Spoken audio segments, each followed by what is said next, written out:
নমস্কার বন্ধুরা, কেমন আছেন আপনারা? আশা করি সকলেই খুব ভালো আছেন। তো আজকে একটা জিনিস খুঁজতে খুঁজতে হঠাৎই কিছু স্মৃতির মুখোমুখি হলাম, সেটাই শেয়ার করার জন্য তোমাদের নিয়ে যাচ্ছি সেইখানে। এই যে দেখতে পাচ্ছ, প্রচুর বই এখানে শুকোতে দেওয়া আছে।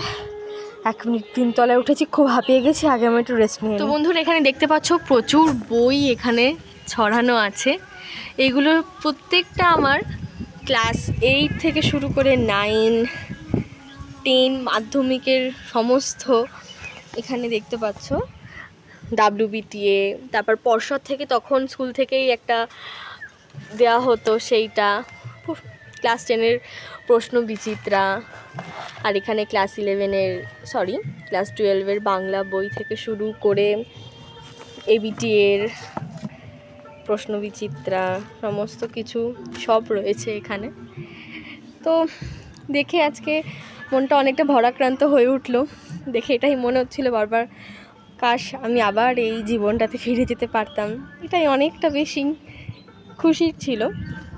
আরও একটা জিনিস তোমাদেরকে দেখাই। এই যে এখানে এই বইটা দেখতে পাচ্ছ, এটা আমার স্কুলের ডায়েরি। এই সারদা স্তব দিয়ে আমরা শুরু করতাম, তারপর জনগণ থেকে শুরু করে। ইন্টারেস্টিং জিনিসটা দেখাই তোমাদের। আমরা প্রত্যেকেই নানান কারণে বিদ্যালয়তে ছুটি নিয়ে থাকতাম। তো ছুটির অনুপস্থিতির আমাদের একটা লিখে দেখাতে হতো, ছুটির বিবরণ আমাদের এখানে লিখে দেখাতে হতো। তোমাদের একবার দেখাই একটা জিনিস। এই দেখুন, অনুপস্থিতি ও ছুটির বিবরণ। মানে এখানে দেখতে পাচ্ছ তোমরা কত কত কারণে আমি এখানে ছুটির কারণগুলো লিখেছি। বেশিরভাগই লেখা আমার কন্যার শরীর অসুস্থ থাকার জন্য আসতে পারিনি। নিচে দেখতে পাচ্ছ শক্তিপদ মুখার্জি, আমার বাবার নাম। এখানে প্রত্যেকটা যতগুলো লেখা আর প্রত্যেকটা যে সাইন, প্রত্যেকটা এখানে যত লেখা আর সাইনগুলো আমার, মানে তখন আমি ক্লাস 8-এ পড়ি। ম্যাডাম খুব স্ট্রিক্ট ছিল, কিন্তু সে কোনোদিনও বুঝতেই পারিনি যে আমি নিজে লিখে বাবার সই, বাবা তো সব করে দিত না, নিজের সই নিজেই করে নিতাম। তাই এইগুলো দেখলে আজকাল খুব মানে হাসি পায়, মনে পড়ে সেই দিনগুলো। তখন যদি ম্যাডামরা জানতে পারতো তো কত রকমের রাগারাগি হতো, কত পানিশমেন্ট পেতাম। তারপর এখানে তোমাদের আরও দেখাই লাইব্রেরি ক্লাসের এই বুকগুলো। লাইব্রেরিতে যাওয়ার জন্য খুব এক্সাইটেড থাকতাম, কারণ নানান রকমের পছন্দের বইগুলো, গল্পের বইগুলো ওখান থেকে পাওয়া যেত। দেখতে পাচ্ছ এখানে সেই স্মৃতিগুলো, মানে জাস্ট আজকে যখন চোখে ভাসছে না, মনে হচ্ছে বারবার করে যে আমি পড়াশোনার জীবনটাতেই ফিরে যাই, ওটাই বেস্ট ছিল। এই আমার ক্লাস 8-এর সংস্কৃত বই। আমি ভাবতে পারিনি যে আমার বাবা এটাকে এতটা যত্ন করে রেখে দিয়েছে, বিশ্বাস করো। ক্লাস 8-এর পরে আমি 11-12-এও সংস্কৃত আমার ছিল, কিন্তু ক্লাস 8-এর বইটা যে আমি আবার ফিরে পাবো, দেখতে পারবো, আমি সত্যি আশা করিনি। সংস্কৃতে যদিও বা আমি খুব একটা ভালো ছিলাম না। এই সমস্ত যে বইগুলো দেখছো, সবকটাই বই মা চেয়েছিল যে দিয়ে দিতে কাউকে, কিন্তু আমি দিইনি। এই জন্যই যে যদি আমি টিউশন করাই, ভবিষ্যতে যদি কেউ পড়ে, তাহলে সেই বাচ্চাগুলোকে আমি এই বইগুলোর মাধ্যমে পড়াতে পারতাম।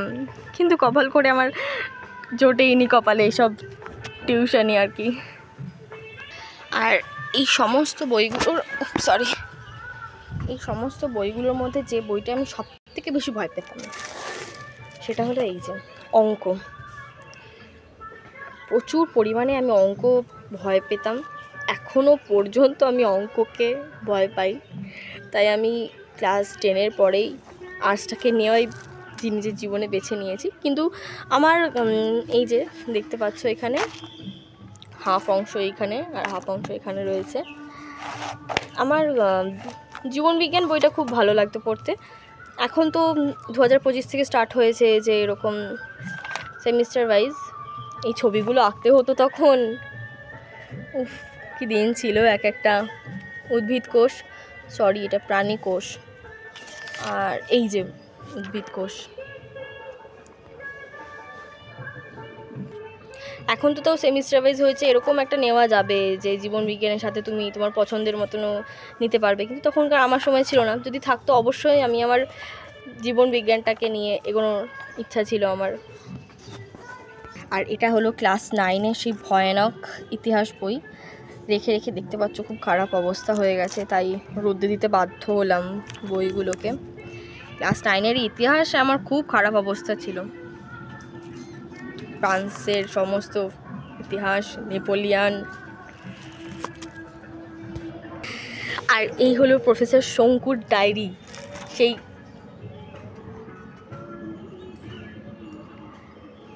আরও একটা আছে কোনি, দেখছি এখানে আমি কোথাও খুঁজে পাচ্ছি কিনা। শঙ্কুর এই ডায়েরি বইটাতে আমার সবথেকে ফেভারিট ছিল এই কর্ভাস বলে এই গল্পটা। আমার এটা সত্যি খুব ইন্টারেস্টিং লেগেছিলো। আই নো সব কিছুই রূপকথার মতন এখানে, কিন্তু আমার এই গল্পটা খুব ভালো লেগেছিলো। ক্লাস 9-এর বাংলা বই। এখানে আরও একটা জিনিস তোমাদের দেখাই, কাজী নজরুল ইসলামের এই কবিতাটা। কাজী নজরুল ইসলামের এই কবিতাটা ভাঙার গান, কারার ওই লইহু কপাট, এটা আমার সত্যি খুব ভালো লেগেছিলো। আরও একটা মজাদার, যেটা এখন ইন্টারনেটে খুব পরিমাণে ভাইরাল দেখি, সবাই লিখে লিখে ছাড়ে, ফার্স্টেই ছিল মেবি গল্পটা, এই যে ইলিয়াসের সেই একটু খুঁজে বার করি, পেয়ে গেছি, ইলিয়াসের সেই স্ত্রীর নাম। এটা নিয়ে খুব হাসি মজা হয়, কিন্তু এই গল্পটা আমার সত্যি খুব ফেভারিট। যাই হোক, যত দেখাবো তত বেশি ভিডিওটা লং হতে থাকবে, স্মৃতির তো শেষ নেই এখানে। ভিডিওটা এখানেই এন্ড করছি, ভালো লেগে থাকলে একটু লাইক করে দিও। Bye bye.